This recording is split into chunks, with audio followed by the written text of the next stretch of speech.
আগামীকাল আইপিএল এর mini auction 10 দল নিজেদের শক্তি দুর্বলতার কাটাছেঁড়া করে বসবে নিলামের টেবিলে এবং ভারতে না নিলামটা অনুষ্ঠিত হতে যাচ্ছে আরব আমিরাতে, স্পেসিফিক্যালি যদি বলি ইতিহাদ অ্যারেনায়, যেটা আবুধাবিতে, এবং দুপুর 3টার সময় আইপিএল এর নিলামটা অনুষ্ঠিত হতে যাচ্ছে। নিশ্চিতভাবেই ক্রিকেটারদের চোখ সেখানে থাকবে, কারণ 77টা স্লট এখনো পর্যন্ত খালি আছে। সাধারণত মিনি অকশনে এত পরিমাণ খেলোয়াড় কেনাবেচা হয় না, এবার হবে। বেশ কিছু দল পুরো আটঘাট বেঁধে নেমেছে এবং বেশ কিছু দল আছে যাদের দুর্বলতার জায়গা অনেক বেশি, রিটেন ক্রিকেটারের সংখ্যা কম। চেন্নাইয়ের কথা যদি বলি, কলকাতার কথা যদি বলি, তাদের অনেক কাজ বাকি আছে। এবারে নিলামে কতটা এক্সাইটেড আসলে? অ্যাবসলিউটলি, এটা সবসময় এক্সাইটিং। মিনি হোক, মেগা হোক, আইপিএল এর অকশন ইজ আইপিএল এর অকশন। এর উপরে কোনো অকশন ক্রিকেটে আমি দেখি না আসলে। আমাদের বিপিএল এর ড্রাফট বলুন, অকশন বলুন, হ্যাঁ এবারের বিপিএল অকশনটা ইট ওয়াজ ডিফারেন্ট। মোটামুটি অনেক বেশি নজর ছিল যেহেতু এত বছর পর অকশন হয়েছে।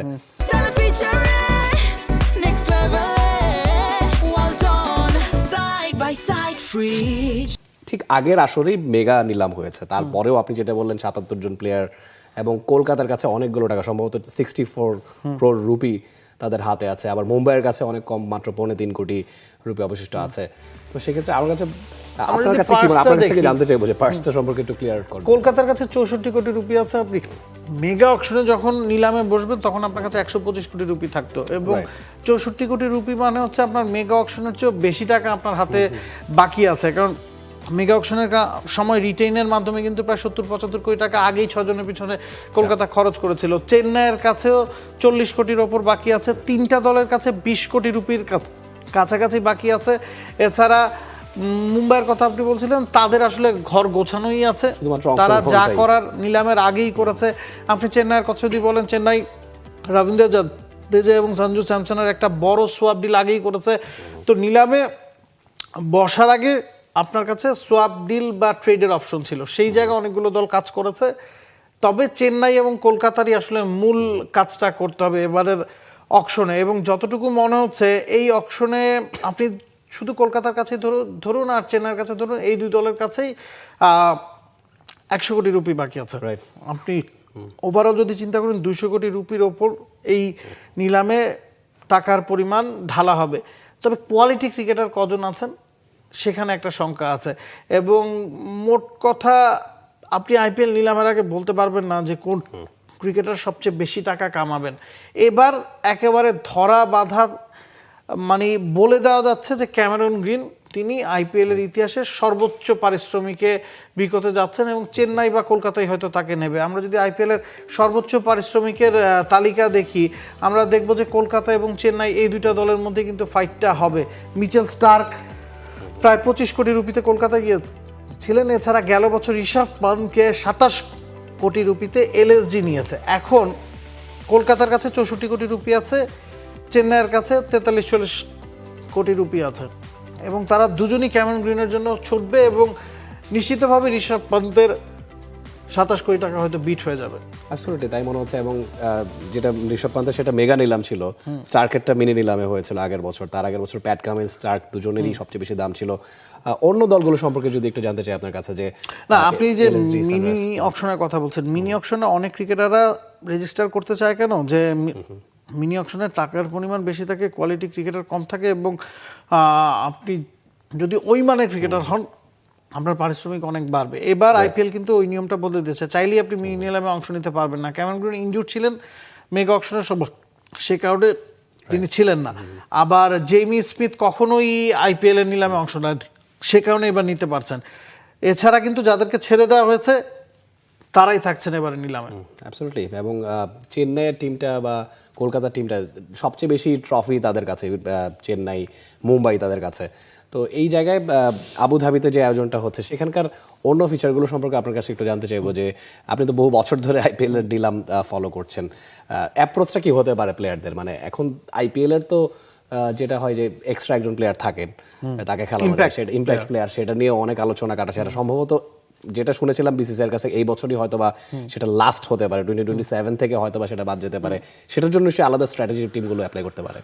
এখন ইম্প্যাক্ট ক্রিকেটারের কারণে আসলে অলরাউন্ডারদের রোলটা কমে গেছে এবং তাদের প্রাইসটাও কমে গেছে এবং যেহেতু 12 জন দেখা যায় যে ওই জায়গায় আসলে অলরাউন্ডারের ভূমিকাটা অনেকখানি কমে যায়, তাদের প্রাইসটা বেস প্রাইস বলুন বা নিলামের প্রাইস বলুন সেটাও কমে গেছে, ওই জায়গায় একটা ইম্প্যাক্ট পড়েছে। আমার কাছে পার্সোনালি ইম্প্যাক্ট রুল প্লেয়ারটা আসলে মনে হয় যে এটা ক্রিকেটের সাথে মানুষ হয় না, আর কোথাও কিন্তু এই জিনিসটা আমরা দেখি না, শুধুমাত্র আইপিএলে দেখি, ইন্টারন্যাশনাল ক্রিকেটে কিন্তু সেটা আমরা দেখতে পাই না। তো ওই জায়গায় একটা গ্যাপ তো রয়েই যাচ্ছে এবং নিলামে যারা শুরুর দিকে থাকবেন তাদের প্রাইসটা বেশি হবে। মুস্তাফিজুর রহমান এই জায়গায় একটু আনলাকি যে তিনি 14 নম্বর সেটে তার নাম উঠবে, আচ্ছা, এবং বিসিবি বলছে যে তাকে পুরো সময়ের জন্য এনওসি দেওয়া হবে না। নিউজিল্যান্ডের সাথে বাংলাদেশের তখন হোয়াইট বল সিরিজ আছে, যদি সেটা হয় তার কোনো সম্ভাবনা কম, কারণ আইপিএলের নিলামে আপনি আংশিক যাদের অ্যাভেলেবিলিটি আছে তাদেরকে আমরা খুব বেশি বিক্রি হতে দেখি না। Very true. মানে এর আগের বছরও মুস্তাফিজুর রহমান 9টা ম্যাচ খেলে ফিরে এসেছিলেন, 9 ম্যাচে 14টা উইকেট পেয়েছিলেন। Most expensive player Mitchell Starc, Pat Cummins, Sam Curran, Cameron গ্রিনের কথা আপনি বলছিলেন, বেন স্টোকস তাদের নাম আছে। তো যেটা বলছিলাম আর কি, মানে মুস্তাফিজুর রহমান বা তাসকিন আহমেদ, তানজিম সাকিব তারা প্রত্যেকেই তো নিউজিল্যান্ডের সঙ্গে ওই সিরিজটাতে বিবেচিত হবেন। সেই জায়গায় শুধুমাত্র রাকিবুল, যাকে পুরো টুর্নামেন্টের জন্য এনওসি দেওয়া হয়েছে, তিনি তো মোস্ট প্রবাবলি ন্যাশনাল টিমে নাও খেলতে পারেন, এবং আইপিএলও যে তিনি টিম পাবেন সেটাও খুব জোর গলায় বলা যাচ্ছে না। আপনি বাংলাদেশের ন্যাশনাল টিমে যিনি খেলছেন না তিনি আইপিএল এর দল পাবেন, এটা আসলে আকাশ কুসুম চিন্তা ভাবনা। একমাত্র মুস্তাফিজকে নিয়ে সবার আগ্রহ ছিল, তবে তিনি যদি পুরো হয়তোবা সাকিব আল হাসান যিনি ন্যাশনাল টিমে খেলছেন না, সাকিব আল হাসান হয়তোবা সেক্ষেত্রে না, সাকিবের নামটা কিন্তু শেষ মুহূর্তে উইথড্র করা হয়েছে। আইপিএল এর যেই 350-400 জনের নাম উঠানো হবে সেখানে সাকিবের নাম নাই, তার মানে হচ্ছে একটা প্রাথমিকভাবে দলগুলোর কাছে জানতে চাওয়া হয় কাদেরকে আপনি অকশনে নাম ডাকবেন, সেই জায়গায় সাকিবের নামটা আসছে দেখেই উইথড্র করা হয়েছে। আমরা যদি দেখি যে কাদের উপর স্পটলাইট থাকবে, নিশ্চিতভাবেই যাদের নামটা ওপরের দিকে থাকে তাদের প্রাইসটা বেশি থাকে, কারণ তাদেরকে নিয়ে আগে বিট করা হয়। সেট 1-এ ব্যাটাররা থাকবেন, সেট 2-তে অলরাউন্ডাররা থাকবেন, ওই নামগুলো যদি আমরা দেখে নিই সেক্ষেত্রে আপনি বুঝতে পারবেন যে কাদের দামটা সবচেয়ে বেশি চড়া হবে এবং কাদের উপর স্পটলাইটটা থাকবে। অ্যাবসলিউটলি। সেট 1-এর ব্যাটারদের তালিকাটা আমরা দেখতে পাচ্ছি। সেট 1-এ যদি আমরা দেখি ডেভন কনওয়ে এই জায়গায় আছেন, এছাড়া ক্যামেরন গ্রিন কিন্তু এই জায়গায় আছেন, ডেভিড মিলার আছেন, সারফারাজ খান আছেন, পৃথ্বী শ আছেন, জেক ফ্রেজার ম্যাকগার্ক আছেন, যাদেরকে আসলে ছেড়ে দেওয়া হয়েছে। ক্যামেরন গ্রিন এখানে নতুন যুক্ত হয়েছেন, David Miller, Devon Conway, McGurk তারা কিন্তু গেল মৌসুমে বিভিন্ন দলের হয়ে খেলেছিলেন। পৃথ্বী শ গেল মৌসুমে দল পাননি, সারফারাজ খান দল পাননি। লোকাল ক্রিকেটার একটা আলাদা দাম কিন্তু থাকে, কারণ তাদেরকে ওই যে বিদেশি 4 জনের কোটায় ফেলা হয় না, সে কারণে লোকাল ক্রিকেটারদের দাম কিন্তু সবসময় বেশি ওঠে। তো দেখা যাবে এই সেটা যেহেতু ক্যামেরন গ্রিন আছেন তার দামটাই হয়তো সবচেয়ে বেশি উঠতে পারে। আমরা অলরাউন্ডার ক্যাটাগরি যদি দেখি, ক্যামেরন গ্রিনকে আজকে জিজ্ঞেস করা হয়েছিল বিগ ব্যাশে, তিনি যখন প্রস্তুতিতে অংশ নিচ্ছিলেন যে তিনি কতটা এক্সাইটেড, তখন তিনি বলেছেন যে আমি তো ভেবেছিলাম আমার নাম অলরাউন্ডারে থাকবে, তার ম্যানেজার হয়তো ভুল করে ব্যাটারের তালিকায় তার নামটা দিয়ে দিয়েছেন। সেটা অবশ্য খারাপ হয়নি, কারণ প্রথম সেটেই তার নাম উঠতে যাচ্ছে। অলরাউন্ডারদের দিকেও যদি আমরা তাকাই, গাস অ্যাটকিনসন, মানিন্দু হাসানাঙ্গা, দীপক হুদা, আমরা যদি দেখি Venkatesh Iyer, Liam Livingstone, we want Mulder, Rachin Rabindra, এখানে আপনাকে নিশ্চিতভাবেই ভেঙ্কটেশ আয়ার এবং লিয়াম লিভিংস্টোনের উপর চোখ রাখতে হবে, কারণ এই দুজনের বেস প্রাইস যাই থাকুক না কেন তাদের মূল্যটা হয়তো 10 কোটির ওপরে চলে যেতে পারে। প্রথম সেটে আপনি যদি এক্সপেক্ট করেন ডেভিড মিলারের মূল্যটা 7-8 কোটির কাছাকাছি যেতে পারে বা 5 কোটির ওপরে যেতে পারে, বাকিদের মনে হয় না 10 কোটি টাচ করতে পারে ক্যামেরন গ্রিন ছাড়া। তবে সেট 2-তে দুজন কিন্তু 10 কোটি পেরিয়ে যেতে পারে। খুব ইন্টারেস্টিং। গাস অ্যাটকিনসন তিনিও অলরাউন্ডার, একটা সেঞ্চুরি তার আছে। ওই যে গ্রিনেরটা যেরকম ব্যাটার হয়ে গেছে, অ্যাটকিনসনের অলরাউন্ডার হয়ে গেছে। গুড ব্যাট, মানে তার এভারেজও সম্ভবত 18 বা 20, এবং একটা টেস্টে তিনি সেঞ্চুরিও করেছেন। হয়তো ইংল্যান্ডের হয়ে তিনি 9 নাম্বার বা 10 নম্বরে ব্যাট করেন, but he still can be considered as an allrounder. আমরা পরের সেটটা যদি দেখে নেই, 3 নাম্বার সেটে কারা কারা আছেন, সেক্ষেত্রে প্রতিটা সেটেই কিন্তু আলাদা আলাদা ক্রিকেটারদের তাদের ক্যারেক্টারিস্টিক্স অনুযায়ী আসলে নাম দেওয়া হয়েছে। সেট 3 উইকেট কিপার, যেখানে কলকাতার চোখ থাকবে নিশ্চিতভাবে Finn Allen, Jonny Bairstow, KS Bharat, এছাড়াও আমরা বেন ডাকেটের নাম দেখতে পাচ্ছি, রহমুল্লাহ গুরবাজের নাম দেখতে পাচ্ছি, জেমি স্মিথের নাম দেখতে পাচ্ছি, এবং এখান থেকে মনে হচ্ছে জনি বেয়ারস্টো এবং জেমি স্মিথ এই দুজন প্রুভেন ক্রিকেটার, একজন প্রুভেন, একজন একেবারে আনপ্রুভেন। তবে জেমস স্মিথ যে কোনো জায়গায় ব্যাটিং করতে পারেন, তার মূল্যটা 10 কোটির কাছাকাছি যেতে পারে। জনি বেস্টরটাও তেমন হতে পারে, তবে এখান থেকে কাউকেই 10 কোটির ওপরে যাবে বলে মনে হচ্ছে না। হ্যাঁ, অ্যাবসলিউটলি। উইকেট কিপারদের যে তালিকাটা দেখা গেছে, মেগা নিলামে আসলে অনেক বড় বড় উইকেট কিপারদের কেনা হয়ে গিয়েছে, এর বাইরে খুব বেশি অপশন বাকি নেই সেক্ষেত্রে। আমরা পরের সেটটায় যদি চলে যাই, পেস বোলারদের সেট, সেই জায়গায় আমরা হয়তো এক্সপেক্ট করেছিলাম যে মুস্তাফিজের নামটা থাকবে। মুস্তাফিজ যদি এই সেটে থাকতেন, আমার কাছে মনে হয় তার দামটা অনেক বেশি উঠতো। এই সেটে না থাকাটা মুস্তাফিজের জন্য আসলে দুঃখজনক, কারণ এখানে আপনি যে নামগুলো দেখতে পাচ্ছেন তাদের তুলনায় কি আপনার কাছে মনে হয় যে মুস্তাফিজ পিছিয়ে? মনে হচ্ছে না। Gerald Coetzee, Akashdeep, Jacob Duffy, Fazal Haq Farooqi, Matt Henry, Spencer Johnson, Shivam Mavi, Anrich Nortje, Matheesha Pathirana, হয়তো আপনি র্যাঙ্কিং করলে পাথিরানাকে মুস্তাফিজের চেয়ে এগিয়ে রাখতে পারেন। আপনি হয়তো ম্যাট হেনরির সাথে তার কম্পিটিশন টানতে পারেন, তবে বাকি সবার চেয়ে কিন্তু মুস্তাফিজ নামটা ওয়ার্ল্ড ক্রিকেটের সবচেয়ে বড়। তিনি সেট 4 যেটা ফাস্ট বোলারদের ক্যাটাগরি, সেখানে জায়গা না পাওয়াটা আসলে দুঃখজনক। Absolutely shocking. আমার কাছে মনে হয় আইপিএল এর এক্সপেরিয়েন্স বিবেচনাও যদি করেন, যে যতগুলো নাম আছে তার মধ্যে সবার চেয়ে মুস্তাফিজ অনেক প্রমিনেন্ট।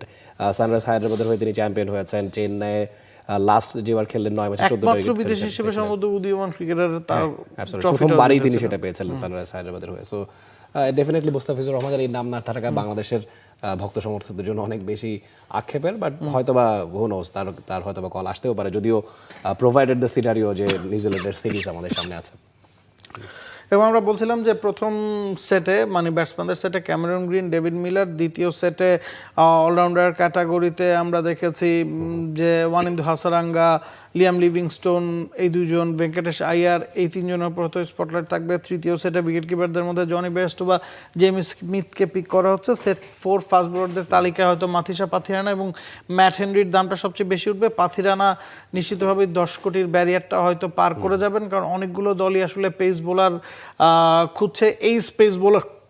তবে স্পিনারদের সেটটা যদি আপনি দেখেন, সেট 5, সেই জায়গায় রবি বিষ্ণয়কে নিয়ে খুব বেশি লড়াই হবে এটা মনে হচ্ছে, বিকজ অনেকগুলো দলেরই ওই জায়গায় কিছুটা কমতি আছে। ফাস্ট বোলারদের জায়গায় আমরা যেরকম দেখি বিদেশি ফাস্ট বোলার খেলানো হয়, স্পিনারদের ক্ষেত্রে কিন্তু খুব বেশি বিদেশি নির্ভরতা ইন্ডিয়ানরা দেখায় না। একমাত্র রাশিদ খান হয়তো খেলছেন, হাসারাঙ্গা ঠিকসানা, মানে খুব বেশি নাম, অ্যাডাম জাম্পাও হয়তো সুযোগ পান না, যিনি অস্ট্রেলিয়ার 1 নম্বর প্রিমিয়ার স্পিনার। তো এই জায়গাটায় রবি বিষ্ণয় যিনি লোকাল ক্রিকেটার, তাকে নিয়ে খুব বেশি দড়ি টানাটানি হবে। এলএসজি বলুন, সানরাইজার্স বলুন বা চেন্নাই বলুন, অনেকেরই আসলে স্পিনার প্রয়োজন।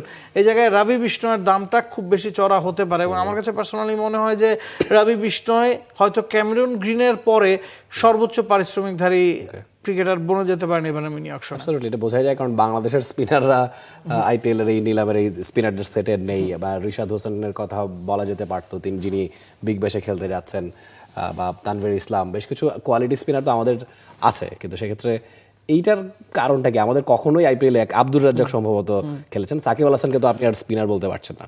এটার মূল কারণ হচ্ছে ইন্ডিয়াতে যদি আপনি 10টা দল বিবেচনা করেন, 10টা দল যদি 2 জন করে স্পিনার খেলায়, they have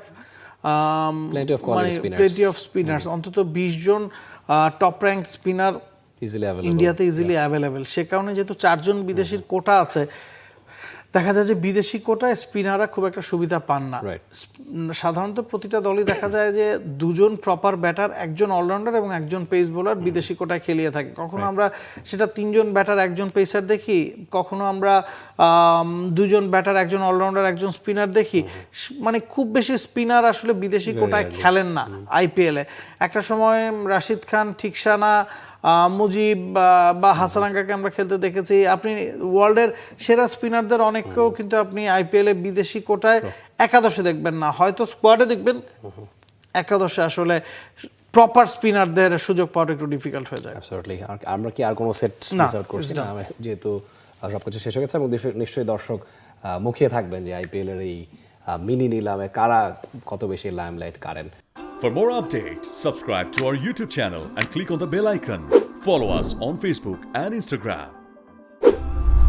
Download T-Sports app to enjoy exciting games and highlights. Visit tsports.com.